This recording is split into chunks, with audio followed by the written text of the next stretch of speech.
Meu nome é Camila Andrade. Durante muitos anos, eu acreditei que o amor de um pai não podia ser comprado.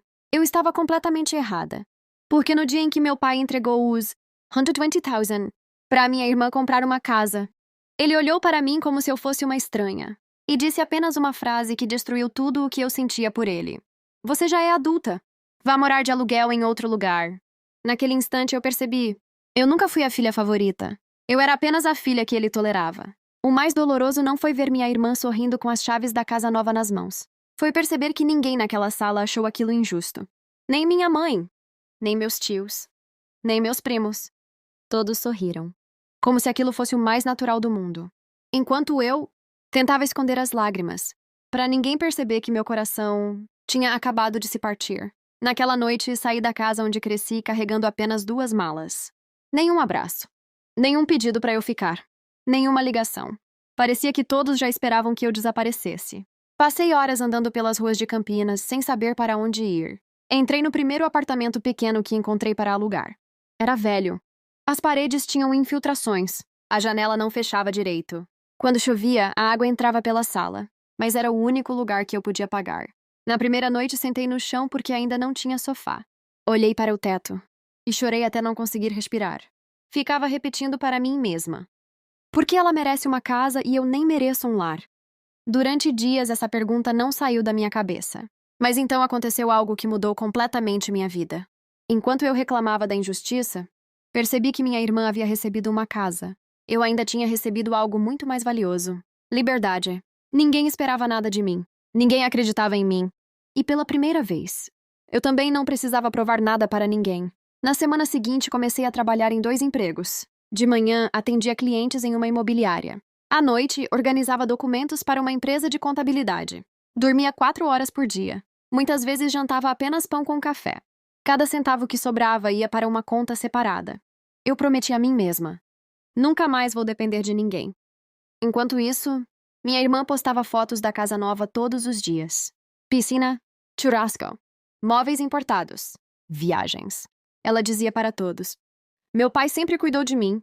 Cada foto era como uma faca. Mas em vez de sentir inveja, eu transformava aquela dor em combustível. Passei a estudar tudo sobre imóveis. Como encontrar propriedades abaixo do preço. Como negociar. Como reformar gastando pouco. Como aumentar o valor de revenda. Enquanto meus colegas saíam para festas, eu passava as madrugadas lendo contratos e analisando anúncios.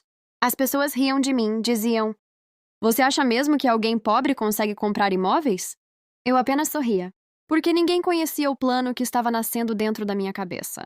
Depois de quase 4 anos, minha conta bancária finalmente tinha tudo o que eu possuía no mundo. Cada hora extra, cada final de semana perdido, cada lágrima, cada humilhação. Tudo estava ali. Era dinheiro suficiente para tentar realizar um sonho, ou perder absolutamente tudo. Passei semanas procurando uma oportunidade, até que encontrei um pequeno imóvel antigo em um bairro esquecido de Campinas. Ninguém queria comprar. O telhado precisava de reparos. As paredes estavam destruídas. Mas eu enxerguei algo que ninguém via. Potencial. Assinei aquele contrato com as mãos tremendo. Naquele momento, todo o dinheiro que eu tinha desapareceu da minha conta. Se eu fracassasse, voltaria à estaca zero. Mas quando recebi aquelas chaves, fechei os olhos. Respirei fundo e fiz uma promessa silenciosa. Pai, você me mandou morar de aluguel. Um dia vai descobrir que foi o maior erro da sua vida. Quando segurei aquelas chaves pela primeira vez, eu não estava comprando apenas um imóvel. Eu estava comprando a chance de mudar o rumo da minha vida. Mas eu ainda não fazia ideia de que aquela pequena casa, antiga, seria apenas a primeira de muitas. Antes de continuar, me conta uma coisa nos comentários. Você perdoaria um pai que escolheu um filho e abandonou o outro? E se essa história está prendendo você até aqui, inscreva-se no canal, porque o que aconteceu depois ninguém da minha família imaginava. Na manhã seguinte, coloquei roupas velhas. Comprei tinta em promoção e comecei a reforma sozinha. Eu não tinha dinheiro para contratar pedreiros. Aprendi assistindo vídeos, perguntando para vizinhos e errando muitas vezes. Pintei paredes. Troquei pisos quebrados. Consertei portas. Lixei janelas. Durante semanas, minhas mãos ficaram cobertas de cortes. Meu corpo inteiro doía. Mas cada melhoria fazia aquela casa ganhar um pouco mais de valor. Quase 3 meses depois, um casal visitou o imóvel. Eles caminharam por todos os cômodos. Conversaram baixinho entre eles. E antes de ir embora, fizeram uma proposta. Era muito maior do que eu esperava. Naquele dia, eu vendi minha primeira propriedade. Quando o dinheiro entrou na minha conta, eu chorei. Não porque fiquei rica, mas porque finalmente tinha provado para mim mesma que eu era capaz. Em vez de gastar aquele lucro, comprei outro imóvel, depois outro, e mais outro. Sempre pequenos, sempre esquecidos, sempre precisando de reforma. Enquanto muita gente comprava carros novos para mostrar sucesso, eu comprava casas velhas que ninguém queria. Minha rotina virou uma obsessão. Acordava antes do nascer do sol. Visitava leilões. Conversava com corretores. Estudava bairros que estavam crescendo. Aprendi a identificar oportunidades em poucos minutos. Passei a negociar diretamente com famílias que precisavam vender rápido. Nunca explorava ninguém. Sempre fazia propostas justas. Talvez por isso muitos vendedores preferissem fechar negócio comigo. Ano após ano, meu patrimônio crescia em silêncio. Enquanto isso, minha irmã fazia exatamente o contrário. Ela nunca trabalhou. Dizia que o dinheiro do nosso pai era suficiente. A casa de $120.000 virou motivo de orgulho em todas as reuniões da família. Meu pai adorava mostrar o imóvel para os parentes. Sempre dizia: "Foi o melhor investimento que fiz por uma filha." Essas palavras chegavam até mim através dos meus tios, mas já não doíam como antes. Porque eu tinha aprendido uma lição.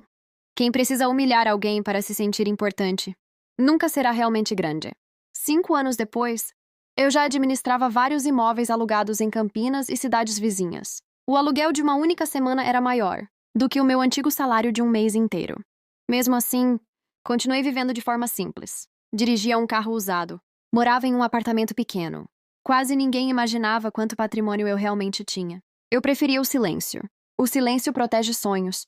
Foi então que recebi uma ligação inesperada. Era minha mãe! Depois de anos sem me procurar, ela disse apenas: "Camila, seu pai quer falar com você." Meu coração acelerou. Não porque eu ainda esperasse um pedido de desculpas, mas porque senti que alguma coisa tinha mudado. Respirei fundo e aceitei encontrá-los, sem imaginar que aquela visita mudaria completamente o destino da nossa família. Quando desliguei o telefone da minha mãe, fiquei alguns minutos olhando para a tela. Durante anos, ninguém tinha perguntado se eu estava viva. Agora, de repente, meu pai queria falar comigo. Aceitei o encontro, mas não porque ainda esperasse carinho. Eu queria descobrir o motivo daquela ligação. No domingo seguinte, estacionei meu carro em frente à casa onde cresci. Tudo parecia igual. O mesmo portão, o mesmo jardim, a mesma varanda onde eu costumava esperar meu pai chegar do trabalho. A diferença era que eu não sentia mais que aquele lugar fosse meu. Minha mãe abriu a porta. Ela sorriu, mas havia culpa em seus olhos. Meu pai estava sentado na sala. Parecia muito mais velho. Os cabelos estavam quase totalmente brancos. Quando me viu, levantou devagar. Durante alguns segundos, ninguém falou nada, até que ele quebrou o silêncio. "Camila, faz muito tempo." Respondi apenas: "Faz, sim." Minha irmã também estava ali, mas já não parecia a mulher confiante de anos atrás. Ela evitava olhar para mim. Foi meu pai quem começou a explicar. O negócio dele tinha falido. Eles fizeram empréstimos, gastaram mais do que podiam. E a casa que ele tinha dado para minha irmã também estava hipotecada. Fiquei em silêncio. Cada palavra parecia impossível de acreditar. Então ele respirou fundo e disse: "Disseram que você trabalha com imóveis. Você pode nos ajudar?" Naquele instante senti algo estranho. Não era alegria. Não era tristeza.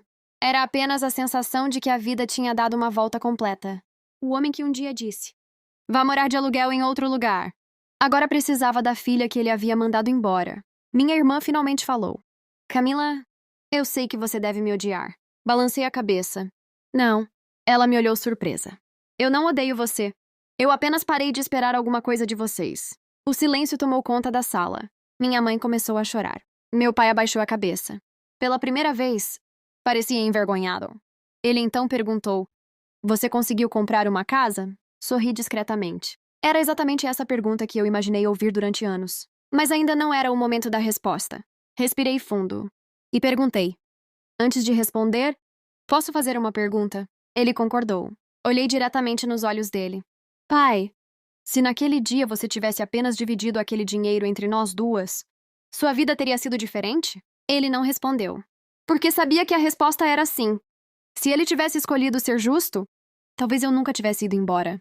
Talvez nossa família ainda estivesse unida. Mas algumas escolhas não podem ser desfeitas. Mesmo assim, eu não fui embora. Passei quase 2 horas analisando todos os documentos financeiros deles. Descobri erros graves. empréstimos com juros absurdos, contratos mal feitos, negócios fechados por impulso. No fim da conversa, eu já sabia exatamente como poderia resolver aquela situação. Meu pai me perguntou: "Você vai nos ajudar?" Olhei para todos naquela sala. Lembrei da noite em que dormi no chão de um apartamento alugado. Lembrei das lágrimas, da fome, das humilhações. E respondi calmamente: "Eu posso ajudar.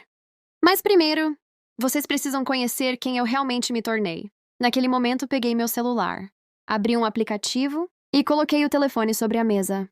Meu pai arregalou os olhos. Minha irmã levou a mão à boca. Porque pela primeira vez, eles estavam vendo uma pequena parte do império que eu havia construído em silêncio. Meu pai pegou o celular com as mãos tremendo. Na tela, havia uma lista enorme. Casas, apartamentos, salas comerciais, terrenos, imóveis alugados, outros em reforma, outros já vendidos. Meu pai olhava para a tela sem conseguir dizer uma palavra. Minha irmã sussurrou: "Camila, tudo isso é seu?" Respirei fundo. Durante anos eu sonhei com aquele momento.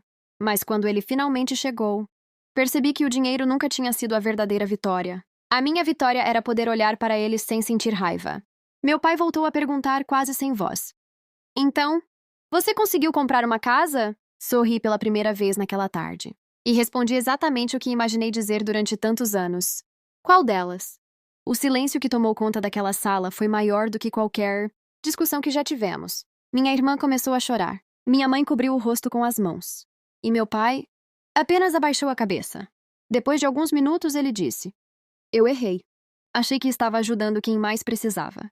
Mas, na verdade, eu destruí a minha própria família." Foi a primeira vez que ouvi meu pai admitir isso. Ele olhou para mim e continuou: "Quando mandei você morar de aluguel, nunca imaginei que aquelas palavras ficariam marcadas para sempre."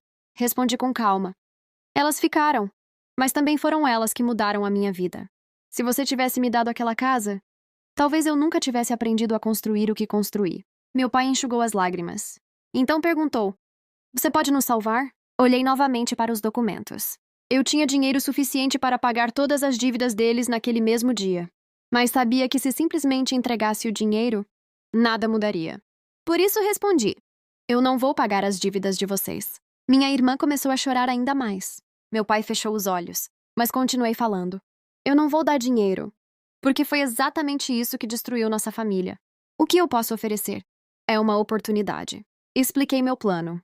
Compraria legalmente os imóveis que ainda poderiam ser recuperados. Quitaria apenas as dívidas ligadas a esses bens. Meu pai trabalharia comigo administrando os aluguéis. Minha mãe cuidaria da parte administrativa do escritório. E minha irmã, se realmente quisesse recomeçar, teria um emprego como qualquer outro funcionário.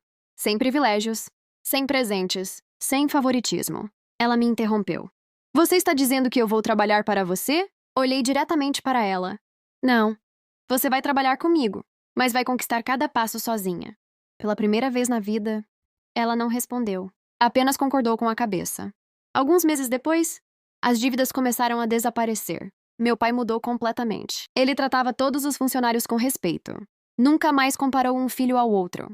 Minha irmã também mudou. Aprendeu a negociar. Estudou o mercado imobiliário. Comemorou a compra do primeiro apartamento conquistado com o próprio salário. E naquele dia, ela chorou muito mais do que quando ganhou aquela casa de presente. Porque finalmente, ela sabia o verdadeiro valor de uma conquista. Quanto a mim, continuei comprando um imóvel atrás do outro. Não por vingança, mas porque descobri que independência vale muito mais do que aprovação. Hoje, quando alguém pergunta: "Camila, onde você mora?" eu apenas sorrio e respondo: "Depende. Em qual das minhas casas você está falando?" Meu pai costuma rir, mas logo depois fica em silêncio. Porque ele sabe, essa resposta nasceu da pior frase que um dia disse para a própria filha. E existe uma lição que eu jamais vou esquecer. Presentes podem acabar. Favoritismo pode destruir uma família. Mas conhecimento, disciplina e coragem podem construir um patrimônio que ninguém é capaz de tirar de você. Essa foi a minha maior vingança. Não destruir quem me machucou, mas construir uma vida tão grande que o passado nunca mais pudesse me alcançar.